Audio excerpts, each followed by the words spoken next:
Please welcome Axios political reporter Hans Nichols. Okay, thank you. Thank you very much. I'm laughing at a private joke that I'll try to get on the record with Senator Shaheen in a little bit.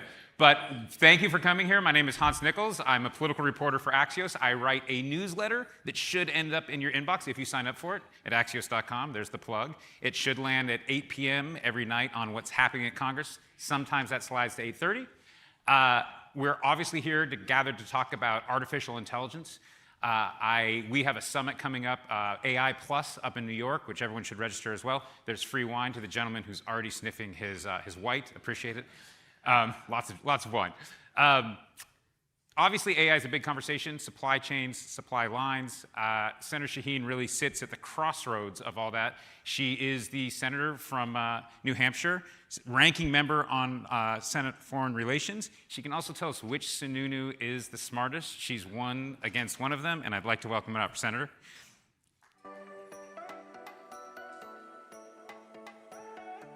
Thank you. Thank you so much. So I don't know how many of you, again, welcome. I don't know how many of you caught the Foreign Relations hearing yesterday. Senator Rubio was there. It got a little heated. Some viral moments. You took a different tack, though. You have a more collaborative approach with the Secretary of State. How is that working? Do you feel like you're able to convince him to make changes behind the scenes?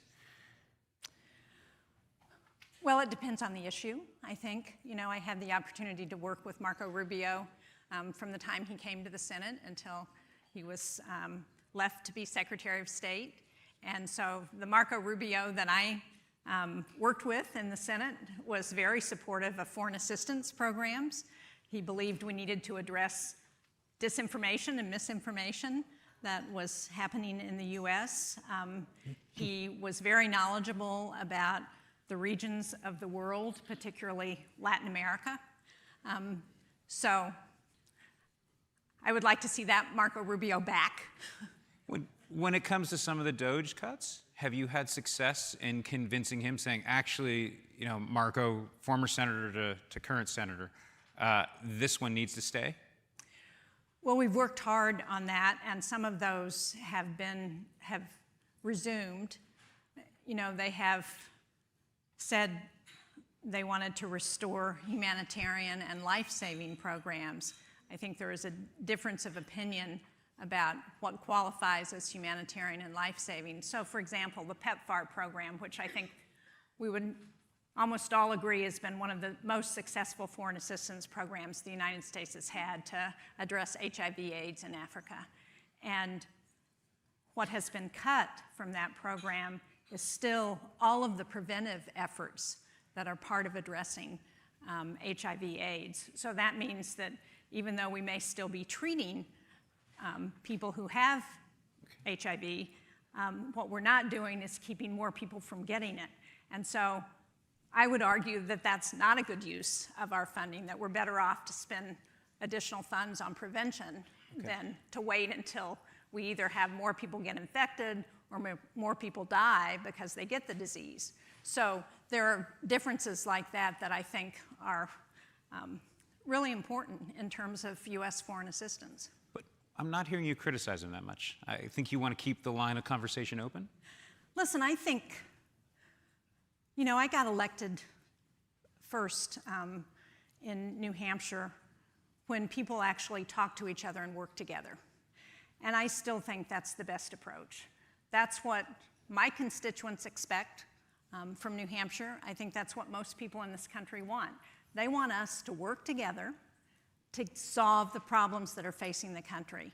And I still think that's a better approach than an adversarial approach. Now, as you saw in that hearing yesterday, clearly I don't agree with the Secretary on everything. Ukraine is one of those areas where I don't agree. I think we need to take stronger action against Russia. And his answer to you was that he would eventually be open towards sanctions down the line.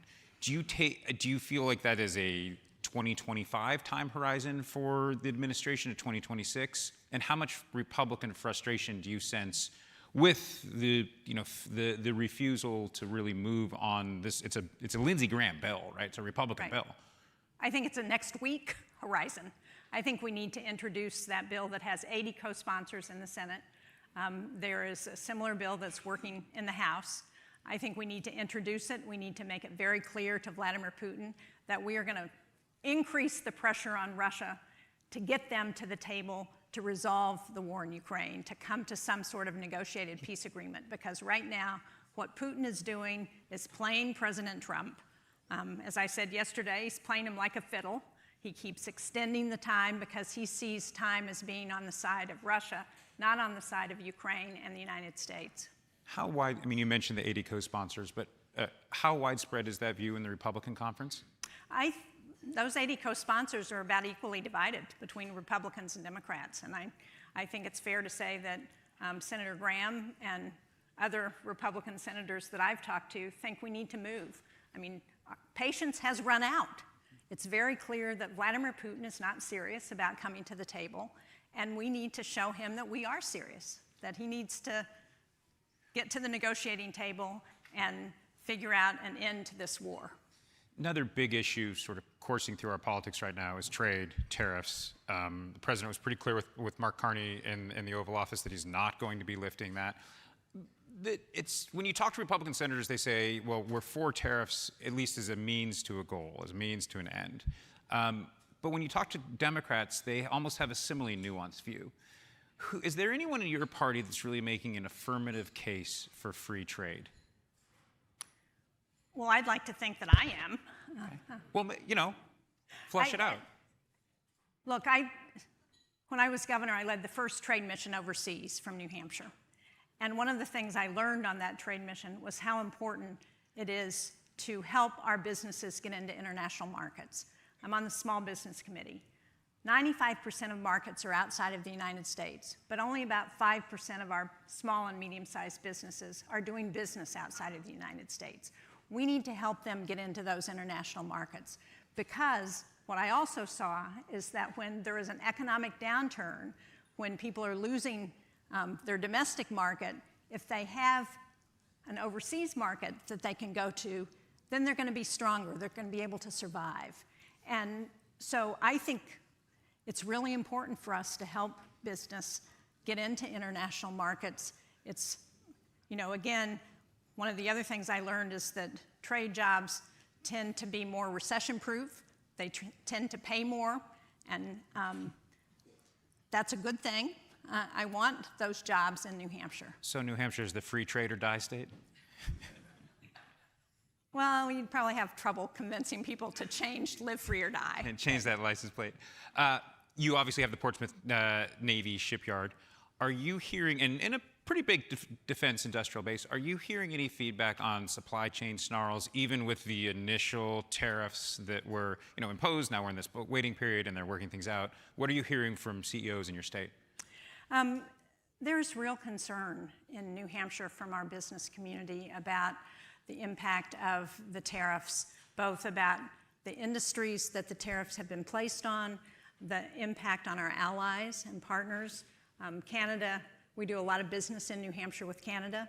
We have a number of businesses that have been really affected by the tariffs on Canada and by the reaction in Canada that has meant for the United States. We do, as you know, we have a lot of tourism in New Hampshire, and what we're seeing is that a lot of our Canadian visitors have decided they're not going to come this year because they're upset.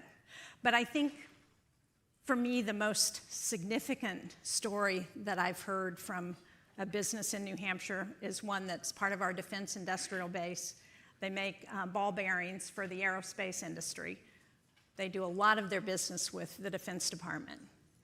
What they told me there when I visited was that before the tariffs on steel that the president put on, their lead time to get steel was 20 weeks. Now it's 2.5 years. Our defense base cannot do what it needs to do to address the national security of this country with a 2.5-year lead time to get the materials they need to make the missiles, the equipment that we need to protect us. So for potential 2028 candidates that might be visiting New Hampshire, Is that the argument they need to make to really resonate with New Hampshire voters? Is this sort of free trade argument? Well, I think it is more nuanced than that. As I said, I think free trade is really important, and we need to do a better job of promoting it. That helps to address the trade deficit. But there are particular areas that we do need to look at tariffs. I think China is one of those places where they have dumped products into the US market, and it's appropriate when that's happening that we put tariffs on. Now, I think right now the percentage of tariffs is too high on China, but negotiating with China on what they are sending into the US market, I think is appropriate. There does seem to be somewhat of a new consensus on China. I mean, Biden actually re-implemented a lot of the Trump tariffs on China, amped them up in some places. Just briefly on the former president, how are you and your former colleagues in the Senate processing his diagnosis? I think people are very sympathetic to former President Biden, to his family, to all of the challenges that they have experienced, and wish them well. I certainly do. I hope that his treatment will be successful and that he will continue to live a number of happy years. Okay. I'll bring this back to New Hampshire and the politics of it all. When you look at potential candidates that are already visiting, that are making trips, what does it tell you about New Hampshire's first in the nation status? Well, as you may know, I got involved in politics working for Jimmy Carter when he was running for president, when he was still Jimmy Who. So I have a long history of working in the New Hampshire primary.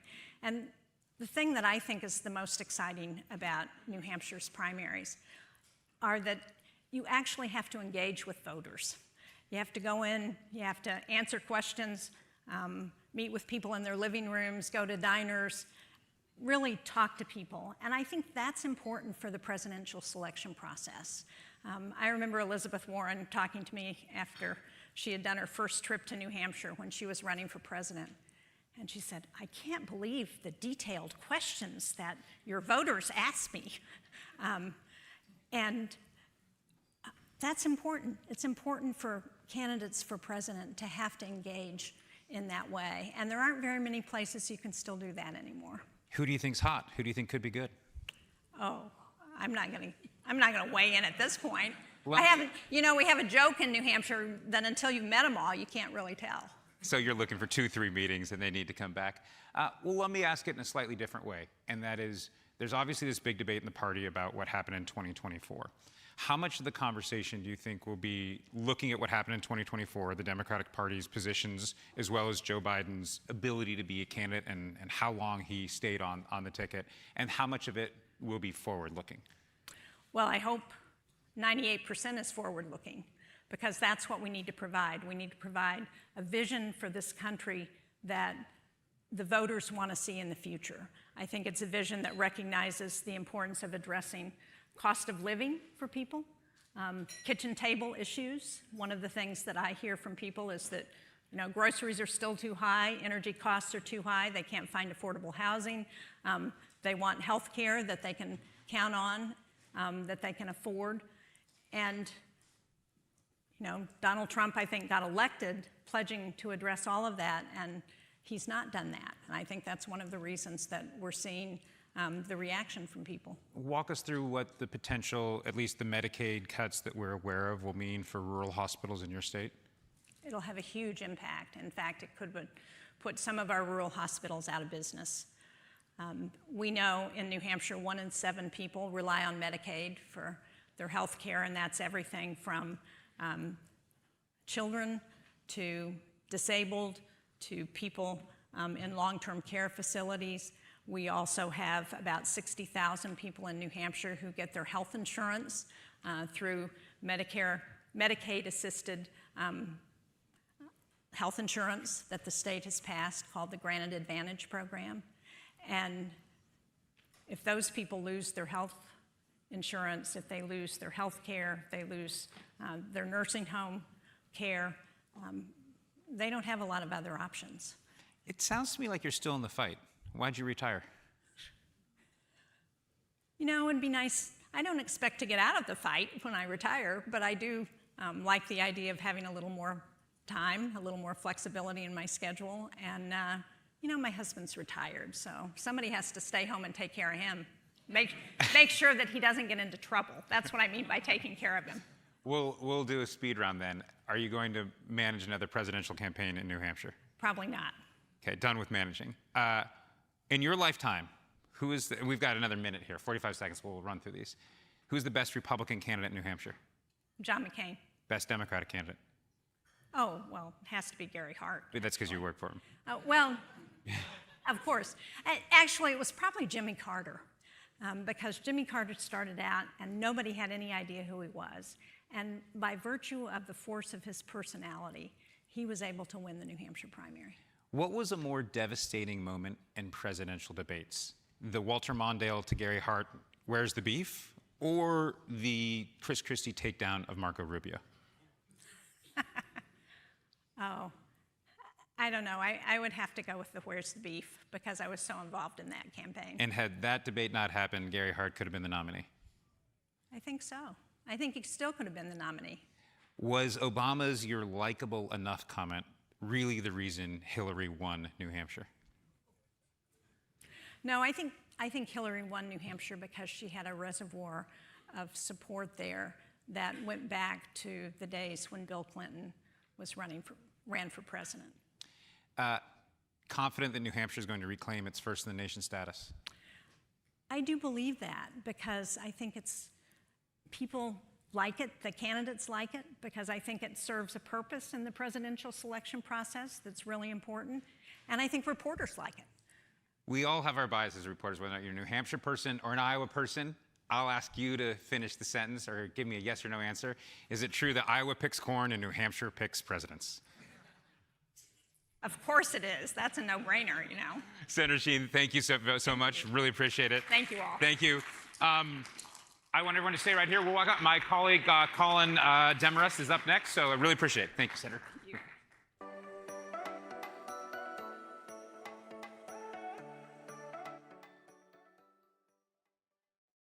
Put your hands together for Axios defense reporter Colin Demarest.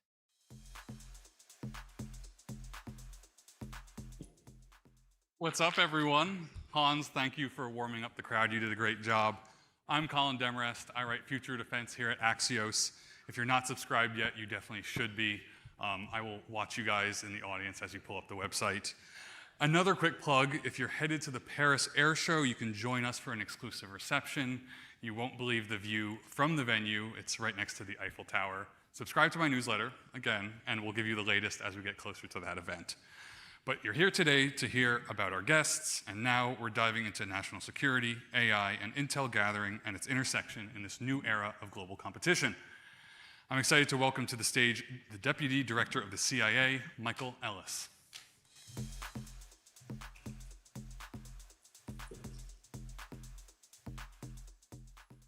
Well, thank you for making the trip out here. Thanks for having me. Of course. So before this event, I did a bunch of Googling of your name, and I don't know if it's on purpose, but not much has been written about you, or at least there's not much out there in the public. And I think that's pretty fitting for the CIA. I would love to get your priorities and their timelines, what can maybe be accomplished in 2025, and then what needs maybe a few more years to bake properly. Sure. Well, my priorities are the director's priorities, which I'll start with the president's priorities, because I think of all the parts of the US government, the CIA should be the most closely attuned to the president's foreign policy agenda. The foreign intelligence that CIA collects should be giving the president a decisive advantage in all of his interactions with foreign leaders. When he's making national security decisions, that is what that intelligence is designed to support. So when we think about those priorities, first it starts with China, because China is the existential threat to American security in a way that we really have never confronted before, in part because that competition with China is on primarily economic lines.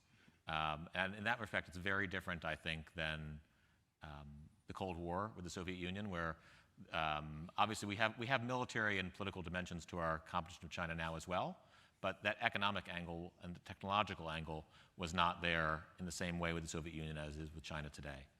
which brings me to the second priority, technology, which in some ways is inextricably intertwined with China, but making sure that American industry has a decisive technological advantage over China in these key emerging technology sectors where the future of that competition will be decided. What are those emerging technology sectors? Because you hear it from the Yeah. Defense Department often, Yeah. but maybe less so from the CIA. Well, there's different lists, and depending on the context, there might be different answers there. But I think some of these everyone would intuitively understand: artificial intelligence, quantum computing, biotechnology, semiconductor technology, advanced power when it comes to battery technology or electrical generation technology, right? These are the areas where the competition with China will be decided. And so in February, President Trump sent a tweet or truth that said you would help, quote, fix the CIA, end quote. What exactly needs fixing? Well, the CIA has fantastic people. That's one of the things that's really impressed me, is the dedication to mission of individuals at the CIA.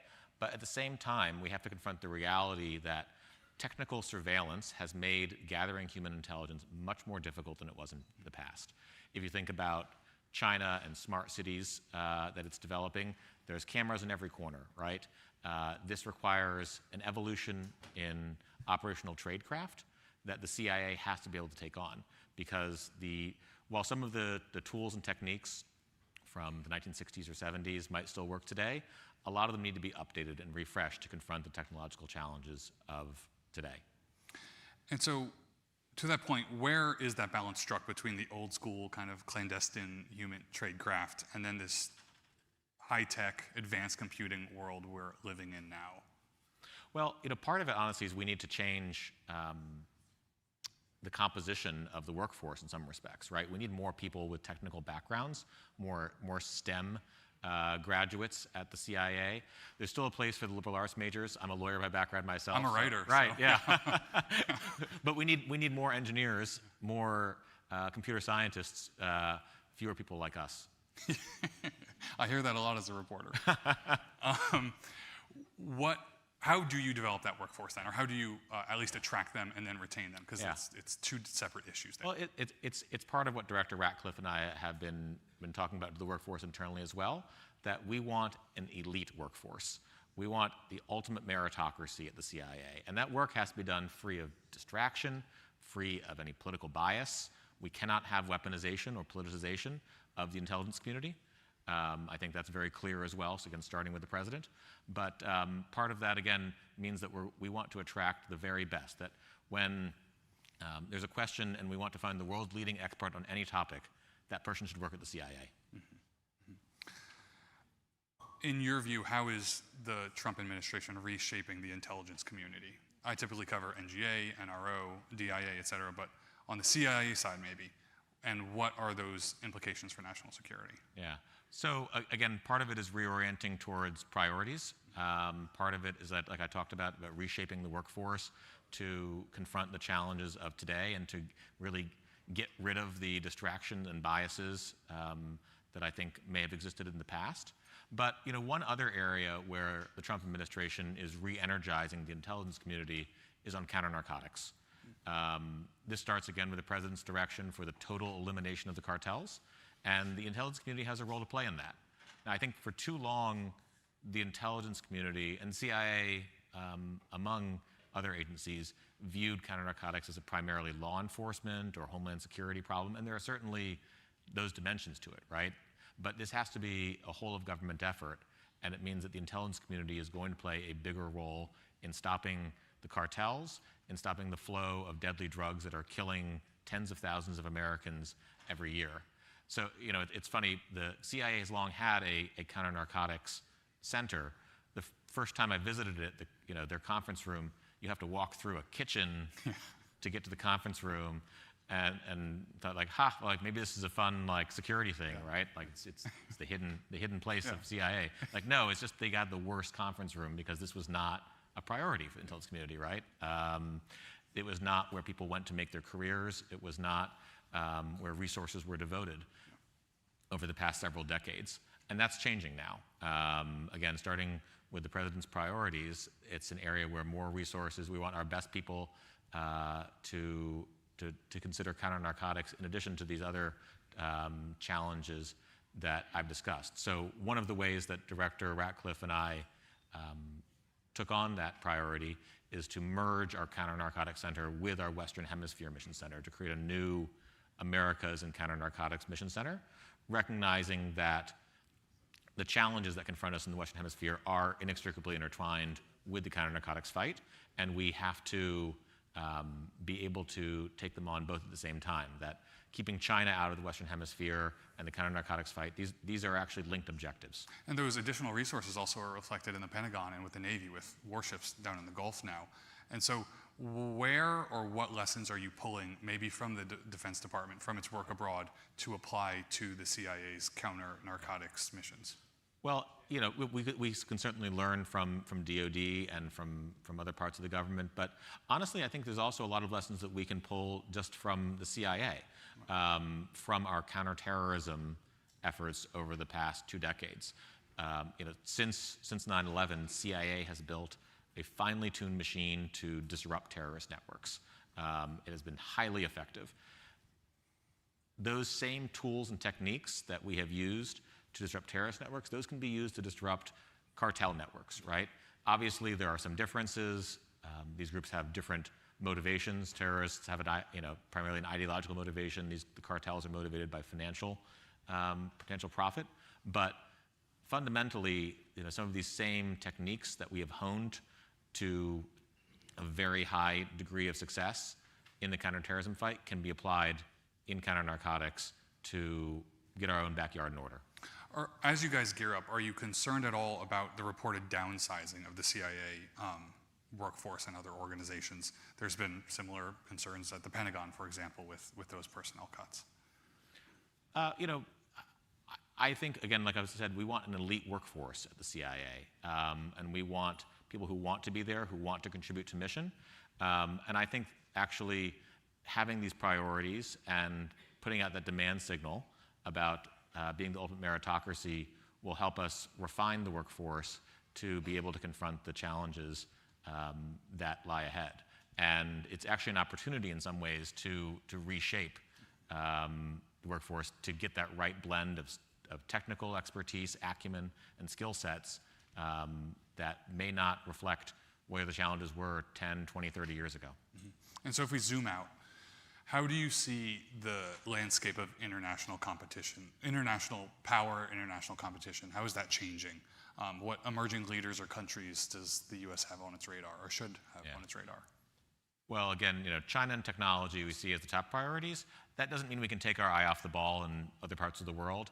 Obviously, you know, Russia will still be a challenge. It'll still be an intelligence collection priority. Iran, North Korea, these other adversary nations are still there, and we can't ignore them. But you know, when again thinking about parts of the world, I think for too long the intelligence community neglected the Western Hemisphere, and that is something that we're changing and that we're re-energizing. So writing about North Korea is extremely difficult, trying to crack into that country as just someone without a clearance. What is the CIA's ability to break into might be a wrong word there, but you know, assess North Korea and keep an eye on Kim Jong-un? What's that like? Yeah, well, obviously North Korea is the hardest of the hard targets, right? It's a closed society. I can't get into details about anything particular or anything operational naturally, but you know, again, it's an enduring hard target where we will continue to make sure that we are delivering the president the best possible intelligence to inform his decision making. Yeah. So let's talk about you. You were at the National Security Council. You were in the private sector.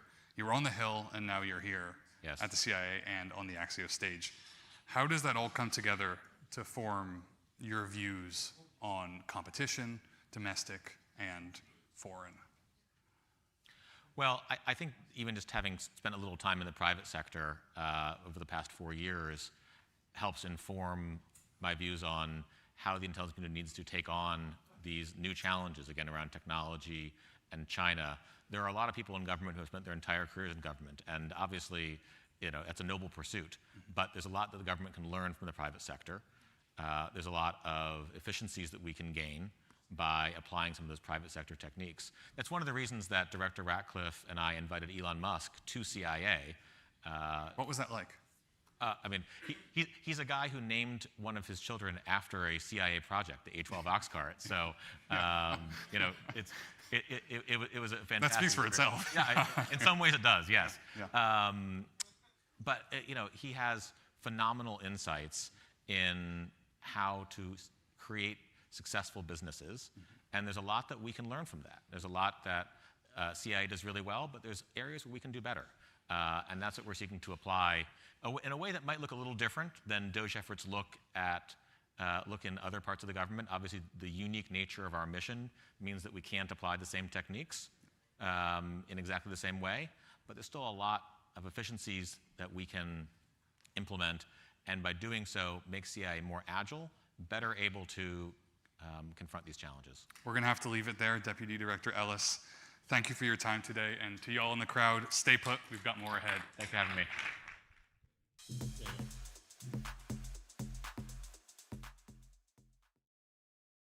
Introducing Axios co-founder, Mike Allen. Thank you very much. I'm Mike Allen, co-founder of Axios. Thank all of you for coming out. This amazing room, great energy in this room. Thank you to the Axios events team for pulling this together. They've worked months on this event, and we thank Exeger for making these conversations possible. Our next guest on Building the Future is one of President Trump's closest, most trusted, most senior advisors. Howard Lutnick is the 41st Secretary of Commerce, co-chair of the Trump transition, a top power broker on Wall Street for 30 plus years, Financial Times Person of the Year in 2001 for his resilience and rebuilding the firm after 9/11. Secretary Lutnick, welcome to Axios. Secretary, thank you for joining the Axios stage. Nice to see you. We appreciate you. So I saw you on TV this morning on the famous sofa in the Oval Office, the president on camera, an hour and 4 minutes with the South African president, bringing Ernie Els into it. What did that moment, that shocking, fascinating exchange, confrontation, what did that tell you about how President Trump thinks and works? Well, the president is willing to call it out, straight out, right to the president, right, of South Africa and say, look, there's genocide going on for white farmers.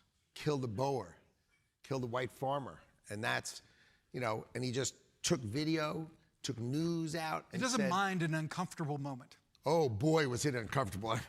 And I walk in and he's got that video screen up and I know what video he's gonna play and I'm like, whoa, this is gonna be one of those. And, and they really, and then we went privately and we had serious discussion. And it's just, he's amazing that he would do it straight up, right to it, no nonsense. Let's bring it, the guy's here.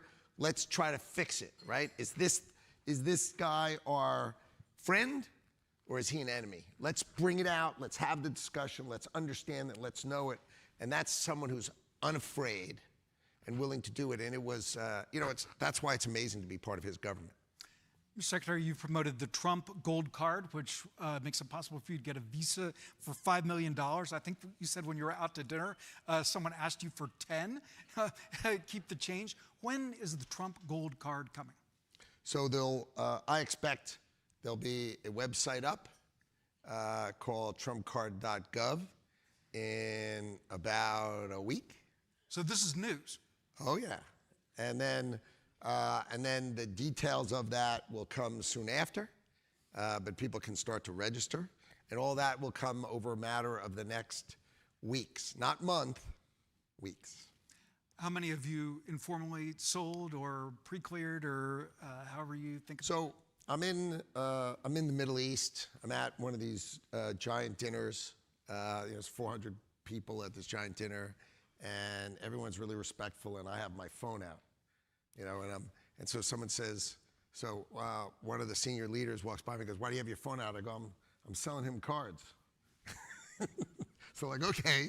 So basically, everyone I meet who's not an American is going to want to buy the card if they have the fiscal capacity. Because why wouldn't you want to be able, if something bad happens in the world? But most of the world can't. Well, I'm not saying, right. For those who can afford to help America pay off its debt, right? This is for people who can help America pay off its debt. Why wouldn't you want a plan B that says, God forbid something bad happens, you come to the airport in America and the person in immigration says, welcome home, right? As opposed to where the heck am I going if something bad's happening in my country? So we're going to vet everybody. Everybody's going to be vetted, right? But these are going to be great people who are going to come and bring businesses and opportunity to America, and they're going to pay $5 million. So if 200,000 people, remember, we give 280,000 visas a year now for free, not counting the 20 million people who broke into this country for nothing under Biden, but 200,000 people who pay. That's $1 trillion. That pays for everything, everything. And so I want you to think about that. We give it away for free and said Donald Trump's going to bring in $1 trillion. For what purpose? To make America better. And it makes perfect sense to me. Thank you for breaking that news on the Axios stage. Tariffs, a huge part of your portfolio. In 2019, President Trump dialed back tariffs against China because he said he didn't want to affect the holidays. Could there become similar carve-outs coming for toys, school supplies, kids' clothes? I'd say it this way, which is right now, the baseline tariff is 10%. And you should consider that the baseline. It means there are many countries who you saw on April 2nd had higher rates. Those countries are negotiating with us, which means, will you give us opportunity to export to you? Right? They don't take our beef, they don't take our chicken, they don't take our corn, they don't take our machinery, they don't take our cars, blah, on and on and on. And they just take advantage of us. So what we would like is we would like these other countries, open your markets to us, because we've left our markets open. And the reason was, after World War II, right? We were all tariffs before World War I. And then on World War I, we said, come on, everybody, we've got to contribute to the war effort. We're going to create something called, because we had no tax, so we created something called the Internal Revenue Service. Remember, there was no, they didn't call it the income tax because we were used to raising all our money externally. So it was the Internal Revenue Service. No one ever thinks of that's the name. So after World War II, right, we think, you know what? We're going to let other countries raise their tariffs. We'll keep ours low, and we'll export the power of our economy, and we'll rebuild Asia, and we'll rebuild Europe after World War II, and then we'll rebuild Korea after the Korean War. Then we'll rebuild Southeast Asia over the Vietnam War. And then when is this going to stop? Why didn't we stop in the 80s or the 90s or 2000 or 2010 or 2020? Oh my God, what are we doing? And finally, Donald Trump says, you know what?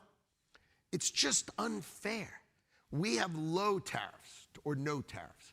And they have huge tariffs and non-tariff barriers, meaning you can't sell this, you can't sell that. And so Donald Trump's trying to make it, if you want to do business with us, open your markets to us, and we'll charge you a lower tariff. And if you don't want to open your markets to us, pass. And So we'll make it fair. Finally, someone fighting for fair. So of the 18 key trading partners, the government administration has deals arrangements with the UK and China. How many more of the 16 do you see making deals with by July 8th? Yes. Most of the 16. Yeah. A few. That's the point. Some. I mean, look, there are some countries that are impossible, like the European Union. It's just very difficult because, you know, Germany would like to make a deal, but they're not allowed. So some, not a lot. No, I think most countries will have an idea of what we want to do with them, and the president will decide if they've made us an offer worthy of modifying their tariff terms, we'll do it. And if they haven't made us an offer that modifies it, the president will write them a letter saying, dear country A, we deeply appreciate doing business with you. Here's your tariff rate. And do you think that will stand up when they're challenged by those countries? Challenged how? In like pickleball?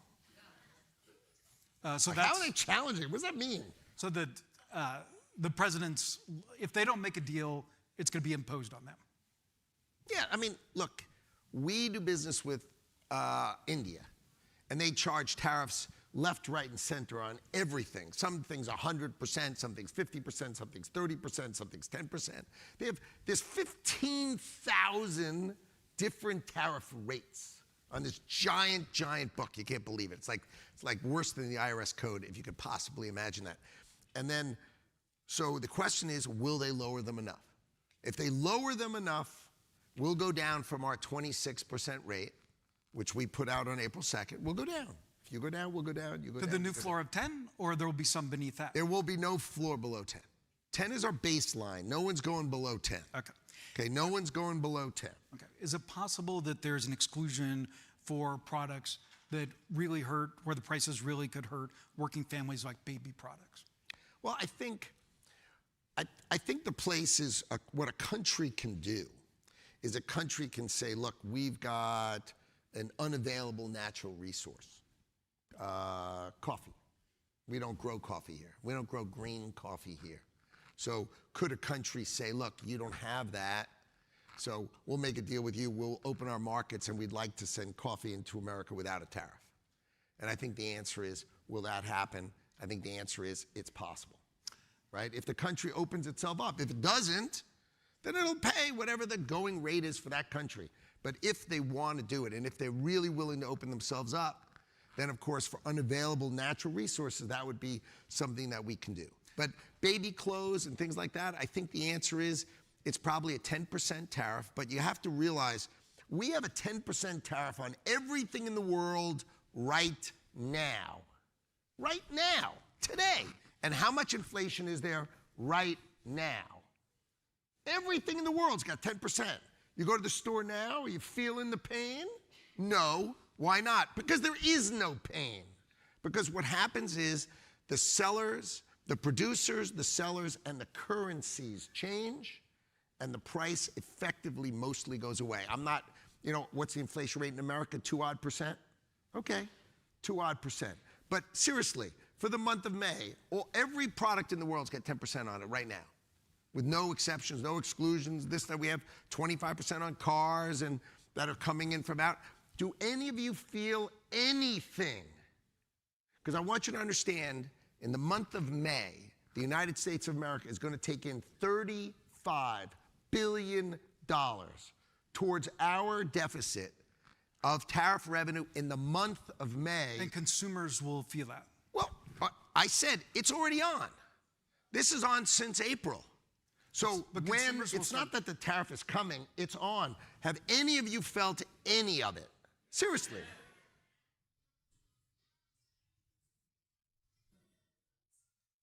Excellent. All right, now I'm going to ask the question again. Wait a second.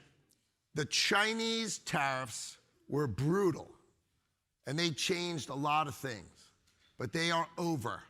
They are over, and you will see all those prices go away. You will see them all go away. The Chinese prices were tough, and that's all going to go away, right? And remember, he put 25% tariffs on China last time, right? And there was no inflation from it. In fact, in 2019, he had the lowest inflation rate that the United States ever had. So you will see, I agree with you, the Chinese tariffs caused pain last month. I agree, and I feel horrible about it, and the president felt horrible about it, but we had to fight the fight, okay? The president has to stand strong, and you can't fix things in a day, okay? And that's still going, but I would expect that prices in America will be unaffected.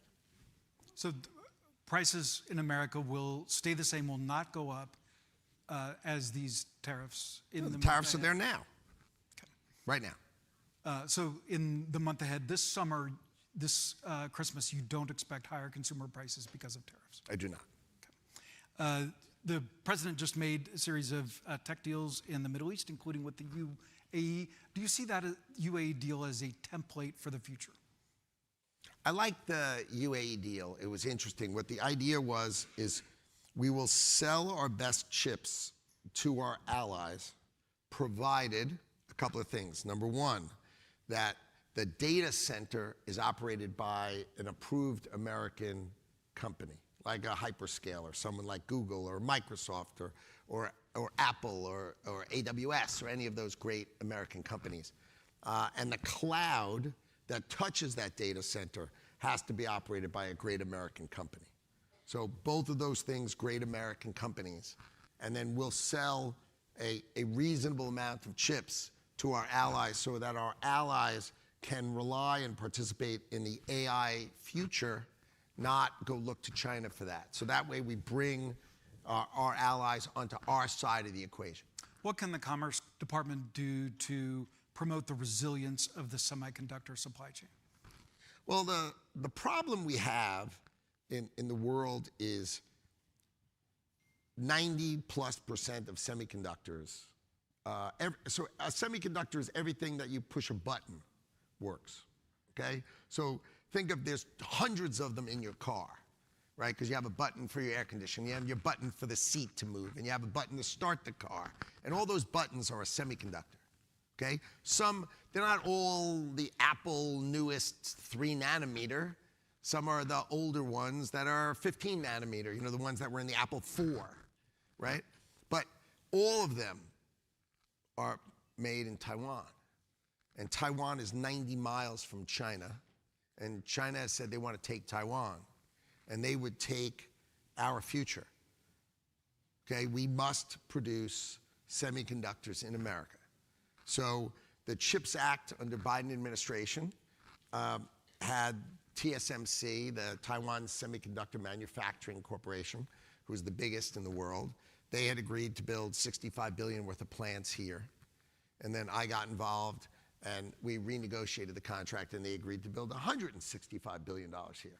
And will some of that Biden CHIPS money still be going out the door? Yeah, but instead of being $6 billion for a $60 billion factory, it's $6 billion for a $165 billion factory. But that money and those commitments will ultimately be fulfilled. They will. For chips. For the people who go up.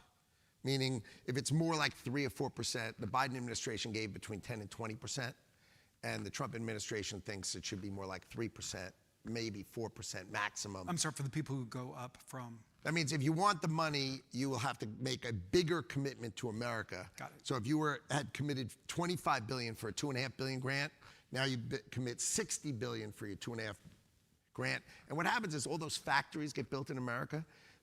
So the TSMC, for example, for them going up to $165 billion, that's 40,000 construction jobs.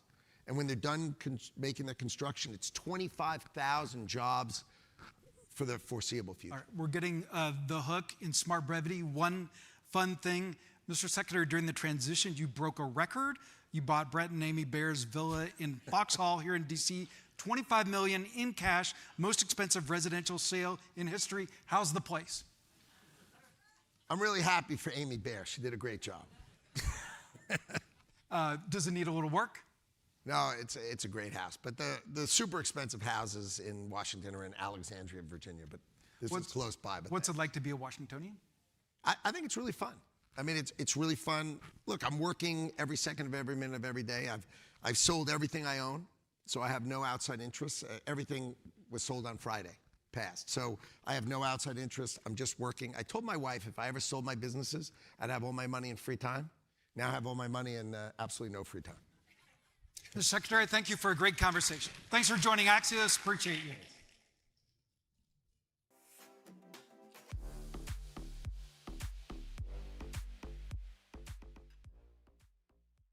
Please give a warm welcome to events host and moderator, Hope King. Hello, everyone. I loved the audience participation in that last conversation. I heard it backstage. There was one outstanding voice I heard saying, "Oh my God, yes." So whoever shouted that out, kudos to you for participating. Thank you so much for joining us this evening. You know, events like this would not be possible without our amazing partners. So we want to send a big thank you to Exeger for making all of this possible. We hope that you've been enjoying. Yeah, absolutely, clap.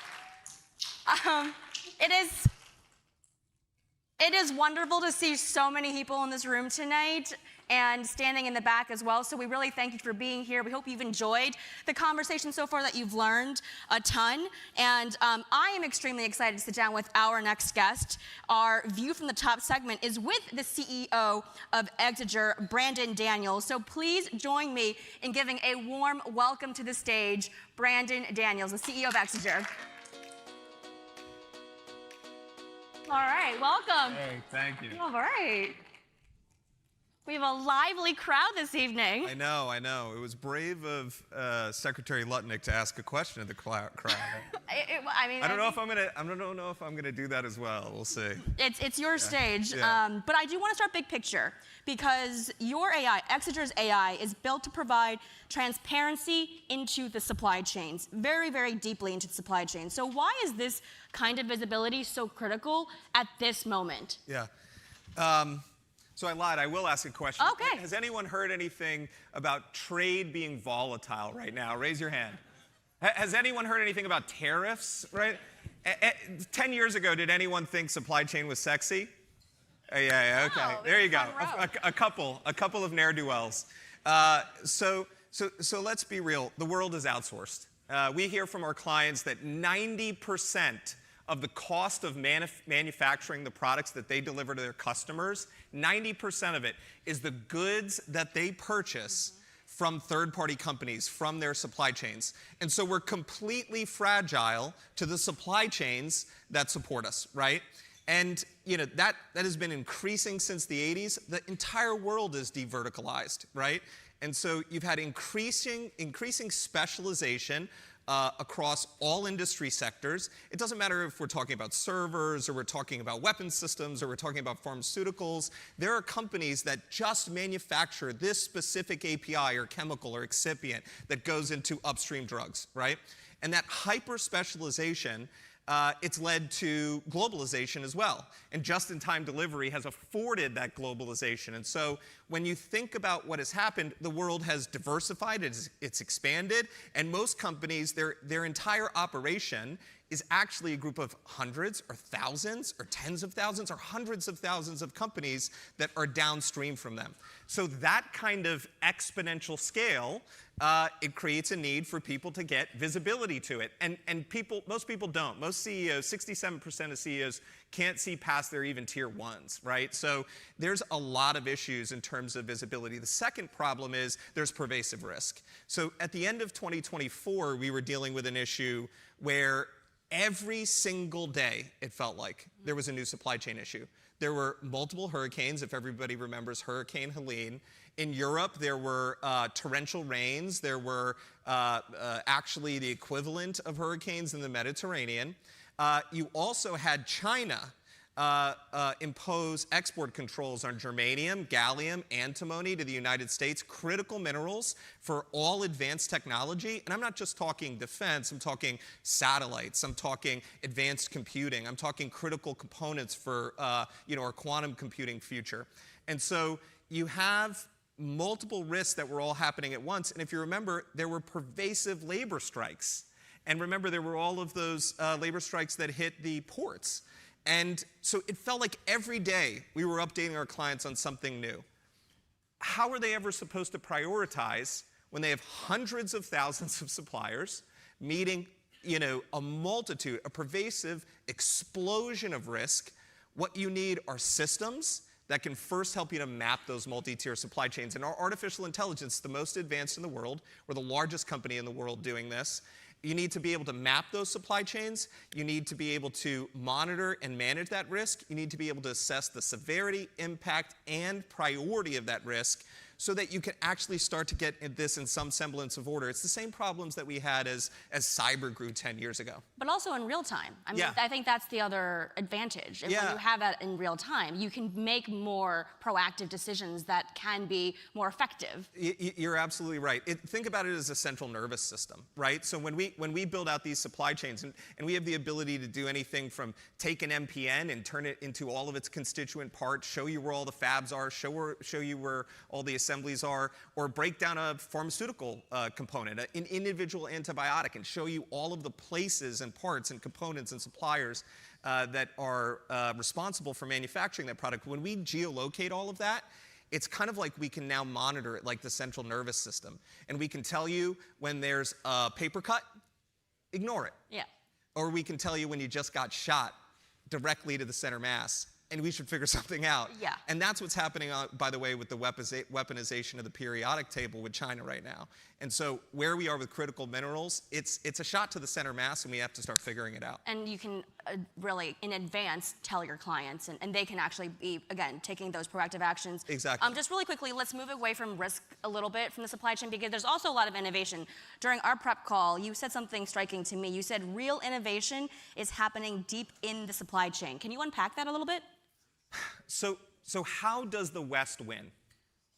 That's the thing that I've been thinking most about when it comes to supply chain technology. How does the West win? How do ideas win? How do global democracies win? And the only thing I can think of is scaling disruption. It's actually turning innovation into a continuous part of the supply chain, because there has been a mediocrity in institutional scale. Like, China, they have these completely verticalized supply chains where literally there's a mill next to a forging facility, next to a components facility, next to an auto manufacturer. Completely streamlined, completely effective. The only way to make it so that that becomes obsolete is for us to actually just continually innovate at every level. So, germanium gets banned by China. Did you know that we can produce the entire semiconductor-ready germanium supply needs of the United States using coal ash leaching and zinc smelting residues already here in the United States? Like, DOE is leading pilots right now to basically convert and recycle those materials into things that could actually replace our entire germanium need. It would actually exceed our germanium need that we just had in 2024. So when we're talking about innovation at the supply base, it starts at the raw materials, and then it goes up. There's a company called Divergent that a lot of people are really excited about. I'm excited about, because what they're doing is they're software defining the casting and forging process. Right now, there are casting and forging facilities across the United States, across the world, that actually are these like central nodes that are critical to all of our supply chains. Most people think supply chains are big triangles, they're pyramids. They're actually diamonds. You come down to 3 providers that can actually do magnesium casting in the United States, and those 3 providers, if anything happens to them, it's a big problem. And for instance, we've had 3 major of those like diamond points either have fires or had to idle their production because of financial issues in just the last 3 months alone. Like, all of their capabilities are gone. And so being able to print actually these components, these alloys, replace all of those sort of casting and forging facilities with new modernized facilities, it can actually generate a much more rapid, innovative supply chain. Think about the entire supply chain like a bunch of APIs feeding off of one another. And then the final thing is labor arbitrage as the major driver of innovation, or excuse me, of cost differentiation in supply chains, global advantage, is gone. There are places in North Texas that you can build and are deregulated enough to let you build in 18 months. Build factories in under 2 years. There are places in North Texas that are cheaper than places in Hebei, China. The global market for actually printing robotics, it's a global market. Places in Vietnam and China can't compete on a differentiated margin basis. And so even a small tariff between the United States and one of these other countries can actually lead to the investment coming in and helping us to build these capital capabilities. It costs us between $100 million to $300 million of CapEx to build a new casting forging facility. It costs us $50 million in CapEx from deployment to part in utilizing a divergent robotic capability. I think you're giving the audience a lot of ideas. We have a couple more questions that I want to run through, because I want to get to the technology that Exeter actually uses, and obviously AI. And a lot of people are still concerned about the hallucinations that AI can still provide or that can surface. You're still a programmer, you're actively writing code. What gives you confidence that the AI you're building is trustworthy enough for organizations to make crucial decisions? Look, there's a constant loop. And the one thing that you have to do with AI is, has anyone ever heard of the OODA loop? It's the, observe, orient, decide, So the thing you have to do is you have to take the D out of the OODA loop. Okay. And you have to stop thinking about things as final.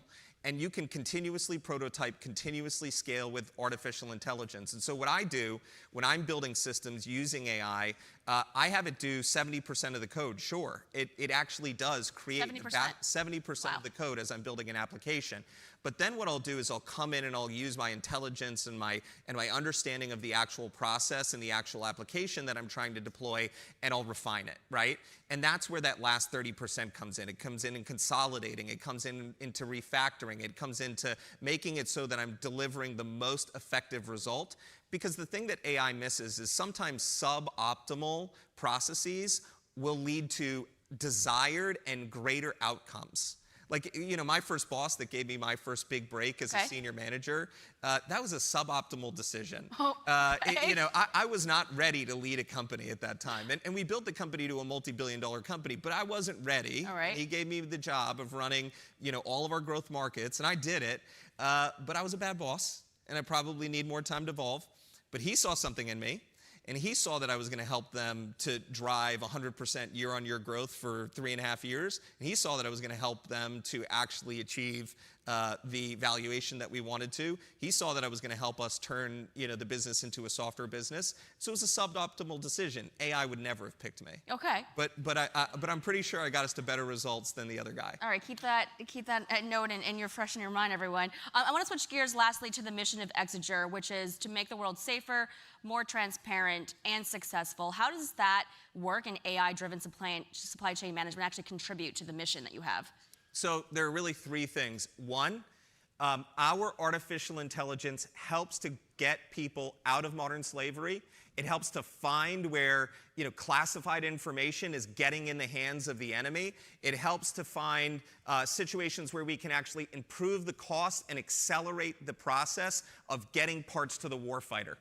And so, we're living our mission by actually doing good. And, we've scaled 80% year on year for the last 6 years, right? We're also doing it and doing well.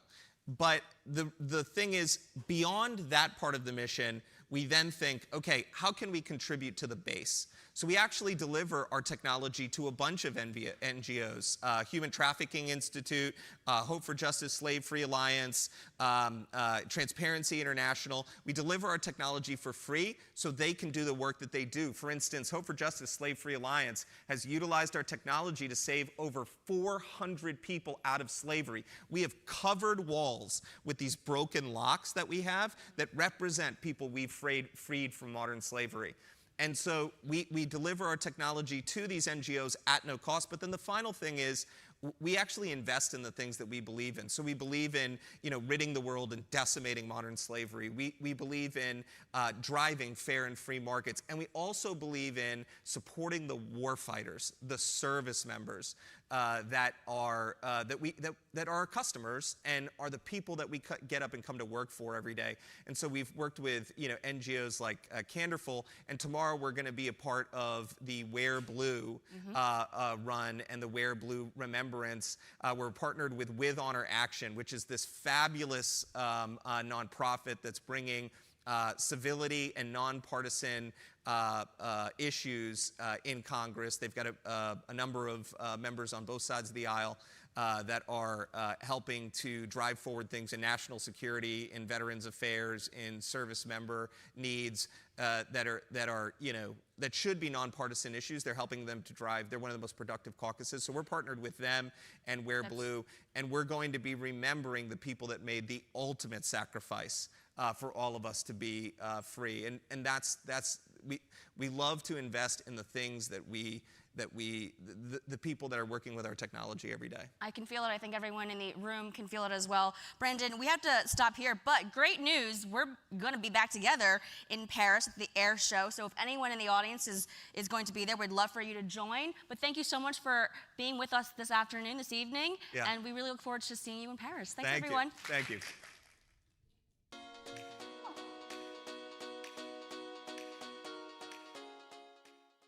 Please welcome to the stage Axios business reporter Nathan Bomey.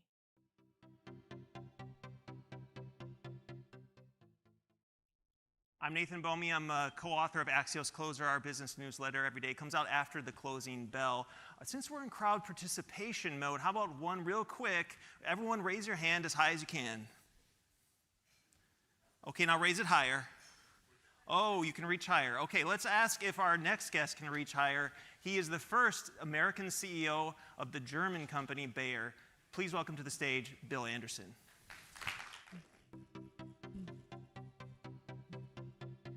Yeah. So Bayer makes Alka-Seltzer. Did you bring any for this interview? I don't think I'll need any, will I? Okay, I don't know. We'll see. Well, let's jump right into it. You recently called 2025 the most difficult year for your turnaround. Why? Well, this is a year where we have some big tests. One of the tests is something that's actually kind of making news this week, which has to do with glyphosate, aka Roundup, and this is a really important agricultural chemical. It's the most significant agricultural chemical in the world. It's used in more than 80 countries. It's basically the thing that enables no-till farming. So this glyphosate combined with GMO crops is why we can today feed 8 billion people in the world. When I was a child, we struggled to feed 3.5 billion people in the world. So it's sort of table stakes for putting food on the table. And despite the fact that it's been approved for 50 years, it's been reviewed and re-reviewed by the EPA, European Food Safety Authority, Canada, Japan, New Zealand, Australia. Every regulator on the planet has reviewed it and given it the green light. We've been subject for 8 years of sort of endless lawsuits. And the question is this going to be something that will still be available in America? Because we're sort of reaching the end of the road on it. Yeah, well, I think what you're referring to is that Secretary Kennedy is coming out with the Make America Healthy Again report tomorrow, as we expect, that's probably going to say Roundup is an environmental toxin that contributes to chronic disease. Are you going to respond? I mean, what's your response to that? I'm sure you see it coming. What are you going to tell the secretary when you see that? Well, first off, I don't want to prejudge as to what the report's going to say, but I think we have to stick to the facts. Okay, there have been more than 1,000 studies of glyphosate. It's been available for 50 years. It's been, again, by the scientists that governments employ. These are not employed by companies. These are the government scientists in places like Europe. For example, the European Food Safety Authority was asked 2 years ago to re-review glyphosate. They did the most extensive study to date on it. All the trials, all the evidence came back, clean bill of health. And so I think what we have to insist on, and I think the farmers are owed this, frankly, the consumers who depend on glyphosate for access to safe and healthy food, that this has to be done open and transparently. It can't be internet influencers and trial lawyers, because this has been, it's been the most popular target of the trial lawyers. By the way, trial lawyers, $600 billion industry. For those of you in the audience who don't think the trial lawyers affect you, check your wallet, okay? The average cost of the litigation industry to an American household is, how much do you think? Average cost per American household, $4,000, okay? And if you wonder, well, I don't pay $4,000, where does that come from? Your auto insurance, your home insurance, your medical insurance, and the cost of every product you buy has money going to the trial lawyers. And so we're 10 billion down. Here's the question, though. Why does this matter?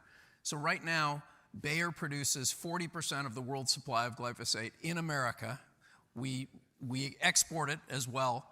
The other 60% comes from one Asian country. If we go out, the glyphosate will still be there. It just won't be produced in America. And it puts American consumers at the mercy of foreign nations. Okay, but the Axios Vitals team recently reported this. They said some researchers have tested animals and made observational studies that have found connections between chemicals such as glyphosate and chronic inflammation, cancer, neurodegenerative disease, and autism. So are you not concerned about the results of those studies as it relates to animals? First off, I'm not an expert toxicologist, but I've been in life science industry for 28 years. There are studies and there are studies, okay? There have been more than 1,500 conducted on glyphosate. You have to look, what is the size of the study? What is it simulating? The largest study to date in humans is called the Agriculture Health Study, and that examined people who were using glyphosate intensively. Again, came back, no correlation. So think about it. The EPA scientists who review glyphosate, they have access to the studies you mentioned, as well as all the other studies. The European Food Safety Authorities, they have access to all these studies. Am I qualified to say? No, but we're not relying on me. We're relying on the scientists that we employ, thousands of scientists. I'm saying that the US government employs, that Europe employs, and so do you trust them or do you trust trial lawyers? That's basically what it comes down to. And don't think that the people who are pushing these stories are independent of the trial lawyers. Yeah. Many of these organizations have very shady funding sources. And by the way, we know that there are billions of dollars of foreign capital going into so-called litigation finance. All right? This is an attack on American businesses. And by the way, our foreign competitors have no lawsuits. It's only Bayer, we're the American producer. What's the go, no-go moment for you when you have to make a decision on whether Roundup can stay on the market? Yeah, I think it's in 2025. We have a petition in with the Supreme Court right now to hear the case because we have this crazy regulatory ambiguity. We have a petition in with the Supreme Court. We have requests of legislators in states, in the U.S. Congress. We're talking to the U.S. administration about it. There needs to be clarity on this because right now it's basically benefiting the trial lawyers and it's harming everyone else. Think about future innovation. We're talking about innovation. So we're the largest investor in agriculture R&D in the world. But we're spending some years more money paying the trial lawyers than we pay for R&D to fuel innovation for how we feed the world. How do we have drought-resistant crops, heat-resistant crops? That's Bayer. To be fair, some of that money is going to alleged victims as well, not just to the trial lawyers. Yeah, that's key words. Mm-hmm. Sure. Let's move on. Now, one of the aspects of this event is AI. You've talked about using AI to tackle hunger. Fascinated to hear how you plan to do that. It's happening already.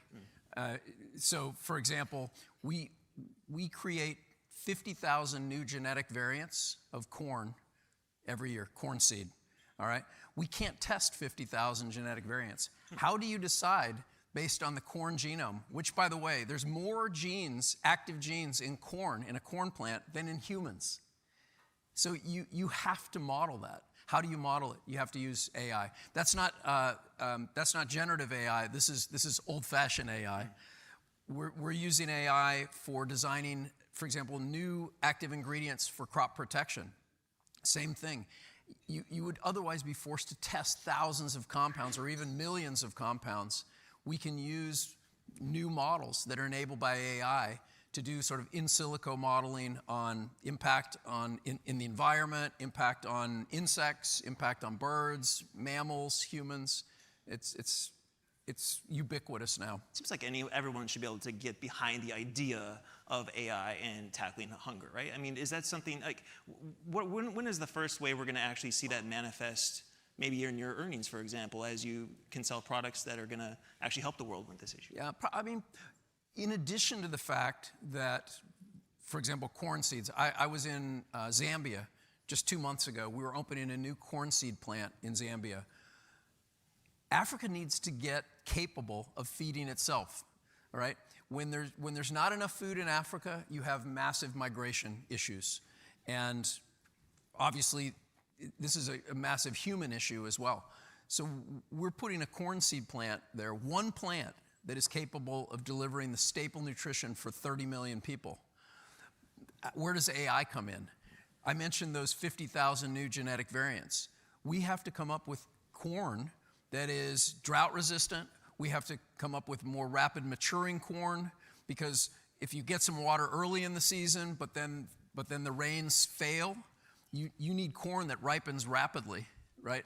This can make the difference. By the way, our seeds, they had a massive drought in southern Africa, the harvest before last. This most recent harvest was good, but the harvest before last was bad. I talked to many farmers who said their only production was their Bayer hybrid seeds, because they had a rapid ripening one. So that's just one example of many. Well, I'm from the Midwest, so I feel like I should know something about corn DNA, but I do not. Okay, you joined Bayer only a couple years ago. You inherited some problems. One of them was massive bureaucracy. Something like 12 layers of hierarchy by your estimation, and you've now reduced that to 6 to 7. How did you do that? What did it look like?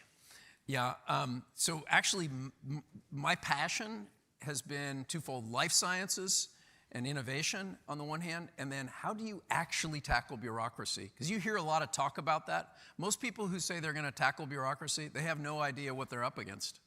They don't understand. They think bureaucracy is like a cancer invading a healthy organization. Many of you in different organizations that have bureaucracy, anyone bureaucracy, right?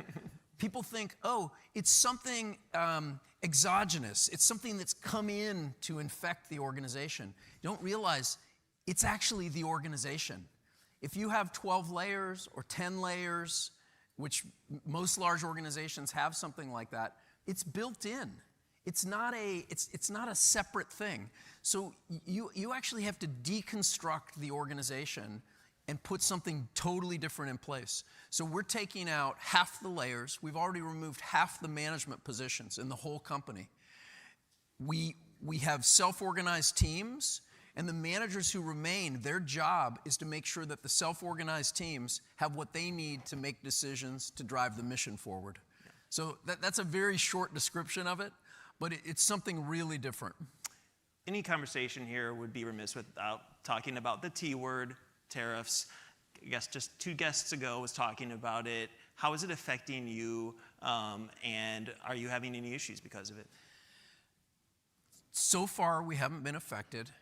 It's really important to us that this gets worked out, because we actually are a net exporter from America, all right? So we have a trade surplus. Our American operations have a trade surplus, but we have massive trade. You know, for example, in things like crop protection chemicals, it could be we're exporting $2.5 billion and we're importing $2 billion worth.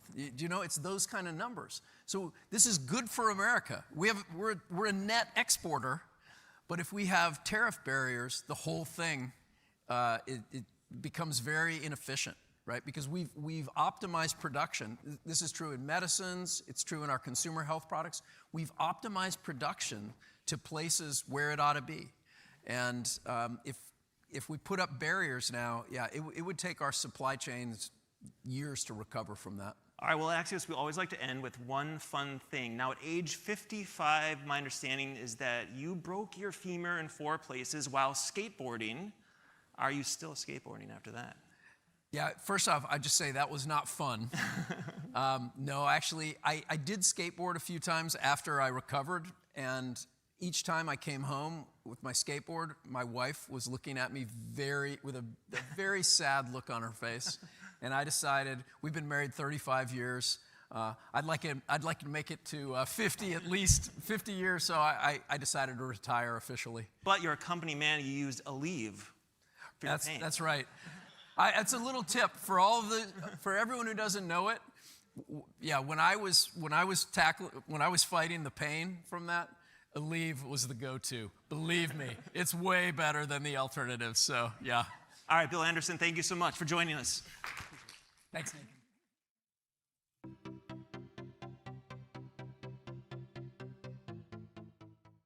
Please give a warm welcome to Axios Chief Economics Correspondent, Neil Irwin. Good evening. We have to follow corn DNA, which is a lot of pressure, but I think we can do it. I'm Neil Irwin. I'm an author of Axios Macro, which is a daily economics newsletter. If you don't subscribe, go to axios.com, and it's free. Global supply chains are shifting. Trade policy is shifting. Lawmakers are making big decisions that affect all of us, every company, every person doing business in the modern economy. That will shape the future of U.S. competitiveness, and our relationship with China is at the center of that. So we have the perfect guest to explore those issues with tonight. He's the chair of the House Select Committee on China, Michigan Representative John Moolenaar. Thank you. So I would like to start super big picture. You're chairman of the House Select Committee on China. Why does it matter whether the U.S. wins the AI war with China? What's at stake here as we talk about this trade relationship and the AI relationship? Sure. Well, there's tremendous economic considerations, but also military and defense applications. And if you think of the Cold War, if you think of even when we developed the atomic bomb and you had people working on that advanced technology, it only lasted for about a 4-year period that we actually had an advantage over Russia. And so when you think about AI, it's a very similar thing where it's like a race to see who can lead and then who can dominate this area, and it has economic as well as national security impact. So let's talk some more details. The president was in the Middle East last week. He struck some major deals to send high-end chips to countries there. How worried are you that this will become the backdoor way that China gets access to some of our technology? And what needs to happen to prevent that from being the case? Well, it's an important consideration, and of course, you want to trust but verify, as President Reagan used to say, where it's great that we can have American innovation and leadership in this area, but we have to have guardrails. We have to make sure that there isn't a backdoor to China, and China will use every opportunity to exploit that. And so I think as these deals come to fruition, as we see what the actual content, it's going to be very important to have those guardrails to be able to verify compliance with the standards that we set and make sure that that doesn't happen. So what role does your committee and the Congress in general have in making sure that's the case? Well, we're working on policy in this regard. I believe the Trump administration should have an America First chips policy. And what that would mean is we want to make sure we're the innovators, the leaders, and have American technology throughout the world, but with partners that will agree to keep that technology from entering into the hands of our foreign adversaries. So Jensen Huang, the CEO of NVIDIA, has said that just in the last 24 hours, last couple of days, that U.S. export controls are counterproductive and are incentivizing China to develop its own technologies more rapidly. Does he have a point? Do you disagree? What do you think? Well, I do think they're incentivized to develop their own technology, but I think he would be very much mistaken if he thinks that they wouldn't do that if they could just buy our technology. I mean, if you think about it, for the last 30 years, business leaders were thinking that China would want to partner with us and be a responsible actor in the world and would adhere to free market type principles. Instead, they've stolen our technology. They weaponized our technology against us. Their civil-military fusion that they use, everything has defense applications, and they've become more and more militaristic, and so that's the concern. So yes, they're encouraged to develop it, but what they would do anyways is steal that IP and make sure that they dominate this area so they can dominate economically as well as militarily. You only have to look at some of these key technologies, whether it's batteries for EVs, critical minerals, you name it, they are using a strategy to drive out American business, to dominate a field, and then they leverage that and are willing to cut off critical minerals and other much needed things in our supply chains when it benefits them. Tell us about the Chip Security Act and more broadly, what specifically you would like to see enmeshed in law to try and keep this from happening? Well, I think it's important that we know where our chips are going.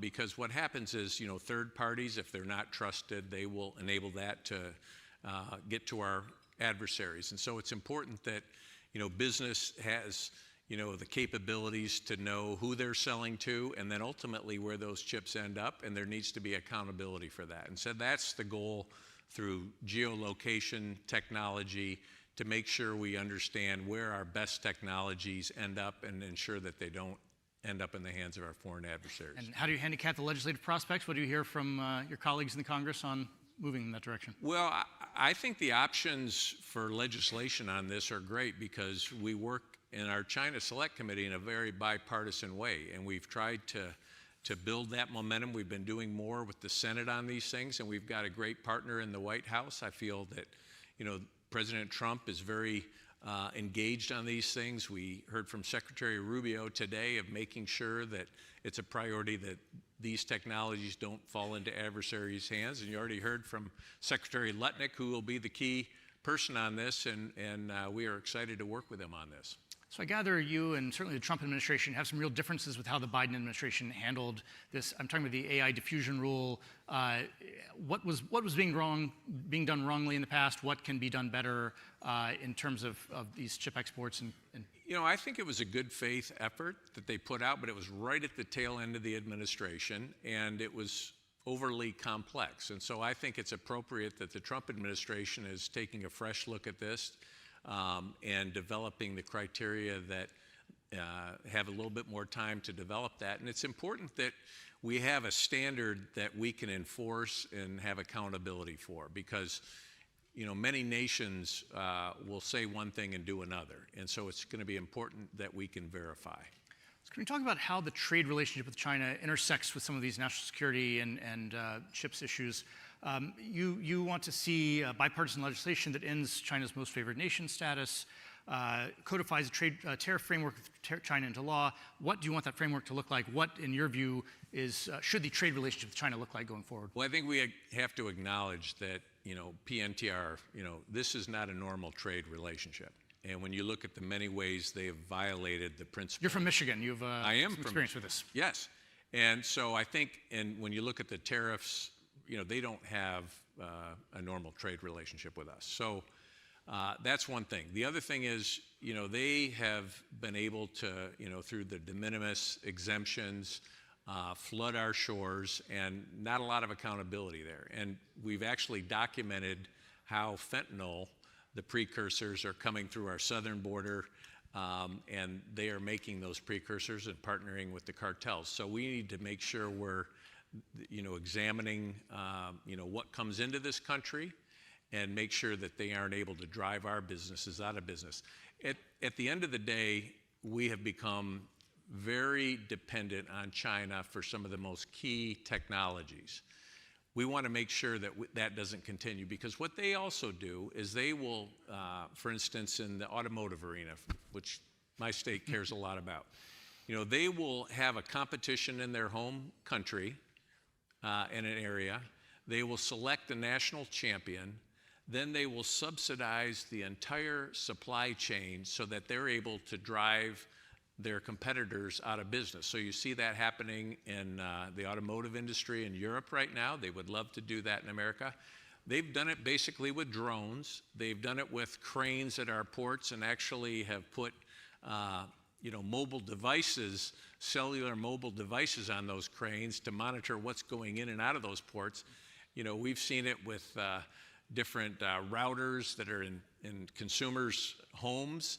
So this is something we need to be mindful of, and we need to be strategic, and that's what our policy should be. It should be strategic and recognize they are not a friendly nation. We don't want to completely decouple, but at the same time, we need to be strategic and have our supply chains and our innovation benefit the American people. So what you're describing sounds a little different though than 30% on everything, whether it's toys, textiles, furniture, things that are not very strategic. Do you have some skepticism of the administration's current policy, or can these coexist? Well, first of all, I think the president has acknowledged there should be a basic level because of the unfair trade practices. He's also put in a tariff because of the fentanyl. When you read articles in the paper, it says the alleged involvement in fentanyl. We have documented it very clearly At the same time, Xi Jinping was meeting with President Biden saying, we'll cooperate with you on your drug problem.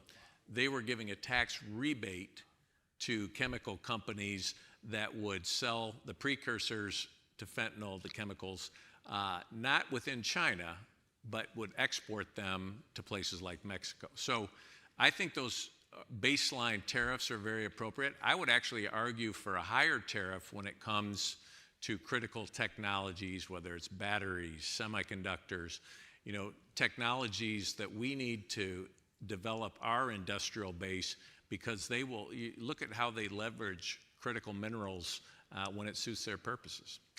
Can you talk about TikTok? Congress passed bipartisan legislation, former president signed it, Supreme Court upheld it, saying TikTok must be sold or shut down. Neither of those has happened. What do you expect to happen? Well, I think we're getting to the end of a runway, and there was a runway in the legislation, but I think now it's time that if ByteDance does not divest from TikTok, I think it should be shut down. There are investors who would like to purchase and follow the law, but ultimately it shows how the Chinese Communist Party really determines what a, quote, private business will do, like ByteDance, and they're basically saying, no, we won't sell it. And so they're willing to violate U.S. law in order to protect their interests of the Chinese Communist Party. So in many respects, it really just illuminates this problem that you have, that there is no private sector making decisions based on profit and criteria that we would consider, but rather is politically motivated by the interests of the Chinese Communist Party. So I'm going to finish with one big picture question that's way too big for 15 remaining seconds, but I'll try anyway. Do you believe that creating these higher walls between the US and China on national security sensitive areas like chips, AI, mean also decoupling the broader economic relationship? Can these trade flows and financial flows continue even with these tough issues and disputes that I think you need, China's going to be there. They've been there for 5,000 years. I think you do have to have some kind of a relationship. I think we need to reset the relationship and realize that the China we had hoped for 30 years ago is very different than the China we've received, and we need to be innocent as doves and shrewd as serpents. Chairman John Wilner. Thank you. Thanks. Thank you very much. Great.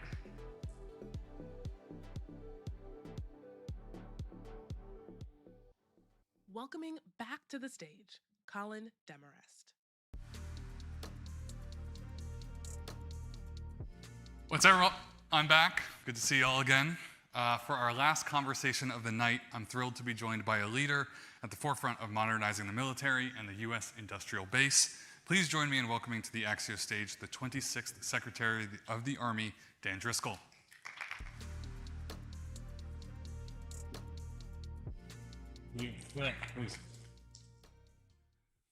First question, since we are in D.C., how long does it take to get from the Pentagon to here with a police escort? Lights on or lights off? Both. So lights on, you can go remarkably fast with full traffic, probably 8 minutes. Was it on or off on the way here? I can't tell you. Okay. Yeah, that's a national security secret, apparently. You have been extraordinarily busy. Media hits, videos on Twitter, doing events like this, and it's focused on the Army Transformation Initiative. For the uninitiated in this room, describe in a few words what ATI is and what you hope to gain from it. Basically, the Army for the last 30 or 40 years has calcified as a decision-making body when you think of our civilians and our politicians. And we haven't moved forward on a lot of things we need to do. And so fundamentally what ATI is with the air cover of the administration and the Secretary of Defense, Pete Hegseth, it is doing the right things for the United States Army. I was going to ask why now, but is that because of Secretary Hegseth? Is that because of President Trump and that cover they're giving you? It is. So fundamentally, they just have a risk tolerance that just doesn't match, I think, previous administrations. A lot of the changes that have needed to be made are parochially driven. There are a lot of states and congressional districts and lobbyists, and there are rational reasons why it exists the way it is today. Those reasons just are not in the best interest of soldiers. What's your risk tolerance? General George and I, when we do these events together, somebody from the audience will always say, I've heard this for the last 30 years. Like, I was going to say that. Why now? Yeah. And I think what we say is he's had a remarkable 35-year career. He's ready to hang it up when the time comes, and I'm probably too young and naive to know the consequences, and so we're going to do it. What do you make of these descriptions that the Army is doging itself, to turn that into a verb? I think we take it as a compliment. I mean, I think Doge is loaded. You have a lot of people who have these feelings about it. Fundamentally, and I have people who work on that team, or I know people who work on that team, I think they're trying to do what we say the Army, where it's calcified and we have all these inefficiencies, just at scale. And when you do it at scale, there's some negative externalities to that. When we have done it to the Army, this has been a soldier-led, soldier leadership with civilian oversight process, and so I take it as a compliment. Do you guys need Doge's help, or do you guys have this locked down yourselves? Doge has incredibly talented people from the outside who are coming in and helping lend their expertise. I think on the cost-cutting side, we've cut something like $48 billion in the last couple of months, $48 billion in the next 5 years, so I feel pretty good about that. On the how to reallocate those dollars to make the Army stronger, I think Doge has some incredibly talented individuals, and so that's probably where most of our conversations have been. And before we kind of switch topics here, I did want to check with you about some comments you made on a podcast earlier. Everyone's asking this, so I need to as well. You said you will measure the success if one of the primes is no longer in business within 2 or 3 years. What exactly did you mean by that? There was a little more nuance. Yes. I then said... We only have like 11 minutes. And I then said, and that the remaining ones are stronger. Yes. But then I always add, like, and I don't care which is which, just to kind of make it more spicy. I think what I mean is this system has optimized for these big, giant companies who are good at playing the system. And so if you look at the Humvee as an example, the United States Army has not requested a Humvee in a very long time. And what practically happens is companies invest in lobbyists, and they talk to congressmen, and they talk to senators. We submit our budget, and then it gets added on, jammed on us. And then even more spectacularly, for like the Humvee as an example, we then have to ship that Humvee to a depot in somebody's state and get analog brakes put on it and then ship it back, and then the Humvee just sits on the sidelines because we never wanted it. I think that system has just created very bad behavior in a lot of the companies in the defense space. And so what I mean by that is any company who continues to operate that way and optimize their resources, not to innovation, not to what the American soldier needs to stay safe, I hope they go out of business. There's the soundbite, and then there's the nuance. There you go. To that point, the Humvee, an older example. M10 Booker. Yep. That's by all means much newer. Why cancel the M10 Booker? So the original intent was you want an armored vehicle that could be airdropped into somewhere that a regular tank couldn't go. And then this, back to kind of the comment on putting a prime out of business, what we've had to do as the United States Army is be reflective. And we own a lot of the bad behaviors that we now don't like. We have been and are an awful customer. We put out requirements that are impossible. Our timelines are ridiculous. Our testing is just irrational. We are the equivalent of a car driver going 1 mile an hour, and we are the killing engine or a killing machine of our country. It just doesn't make any sense. And so I think what we have to do is look at ourselves and say, where are we creating things that just don't make sense? So the M10 Booker, as an example, what it ended up being is it's too heavy to drive on a lot of the bridges at our own bases. We couldn't do the things we wanted with it. It's like classic sunk cost fallacy. And so we went to the Deputy Secretary of Defense, Steve Feinberg, and we said, hey, we got this one wrong. We've spent way too much money on it. We could either do what the Army used to do, which is hide it and continue to buy these and field them, and then we're going to have it in our lives for a long time. We can just rip the Band-Aid off and say, we made a mistake, we're not buying anymore, and so that's what we've done. This might be the most controversial question of the night. Is the M10 Booker a tank? I think my exact quote on it was, now that we're canceling it, you can call it whatever. Okay. So in this audience, we have a ton of people here in this room, and many of them want to do business with the Pentagon. How do you make that easier when you yourself have said the Army is not the best customer in the world? So I think we are acknowledging it. We are trying to fix it. Those words should be meaningless to you until you start to see it. Anecdotally, I'm proud of a lot of the things we're doing. So we're talking to a lot of the big defense companies and trying to bring them in earlier. But what we did 7 weeks ago, we were on the West Coast. There was a company, Applied Intuition, my very crude description of it is it makes the brain or the back end autonomy software for a lot of non-Tesla vehicles. And General George and I were walking around and looking at the vehicles, and they had Ferraris and Lamborghinis and like these very cool things. And we said, have you ever done a military vehicle? And they said, no. That's terrible. It takes years. We have to fill all these forms. The requirements are awful. We'll never make our money back. And we just turned to the team and said, get them a Humvee and an infantry squad vehicle in the next week. And they said, well, what do you want us to do with it? We said, just take 10 days, do anything you can, make it look cool. So we got them a vehicle. 10 days later, they sent us a video, fully autonomous. They had linked it with their drone network. It was awesome. 2 days later, we had a carrier there. We took these new vehicles. We drove them to our training units. Our soldiers, from start to finish, within 25 days, are testing these things and sending us videos of whether it works or not. And so like that's the place where Silicon Valley and a lot of these venture-backed businesses have figured out what minimum viable product means and what it means to get it in the hand of your customer and learn from them. And we, the United States Army, have to do that, and we are trying to do that. And what we want for the company is we want to reward you when you deliver things to soldiers that they like and need, and we want to pay you for it very quickly so you have a healthy margin and incentivize you to keep innovating. And to the same point, A lot of claps. a lot of class for you. A lot of class for you. To the Let's same not talk about tariffs. I don't want to get booed. No, you're good. You're good. I don't write about tariffs. Okay. Did President Trump's EOs about acquisition reform and foreign military sales help or hurt what you guys are going after? All help. So, and this is just back very sincerely. I think a lot of people in these roles can be sycophantic, and I don't intend to be with this. I do that sometimes. But in this remark, they are actually willing to take on more pain on behalf of the American soldier and to do what's right for those men and women serving than anyone I have seen before them. Anytime we have harmed through some sort of negative externality from these decisions we're making, because there are jobs, there are people on the other side of every decision we're doing, they have stood completely strong and said, we have to do this. And so I think those EOs were in the same kind of vein. And so where does AI factor into our conversation today? Obviously, there's battlefield AI and autonomy. Yeah. There's also boardroom AI and autonomy. Where are those easy wins? What are the maybe bigger reaches, and what are those pitfalls on the Army's radar? So we think about, General George and I and the leadership team think about the Army as like two fundamentally different things. One is a large enterprise business that moves people and things around the country and the world. The other is a killing machine, and it is a killing machine that we want to be as effective and violent as it can possibly be so that we don't have to use it in a perfect world.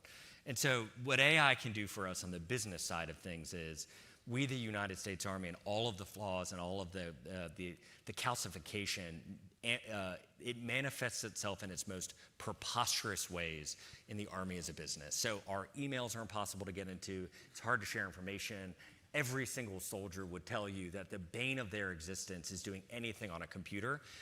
When we send them out to the field, they have to use their own their own cell phones and laptops lots of times because our stuff is so bad, and they're bad trade-offs. We have a Nipper network that's unclassified, but it breaks all the time, and it's inefficient. So where AI can unlock a ton of value nearly immediately, and one of the things General George and I have done is gone and met with the Googles and the Microsofts and the OpenAIs and the Metas and basically said, just help us transform the business side of the Army just using best practice, and we're incredibly optimistic that that'll be relatively easy.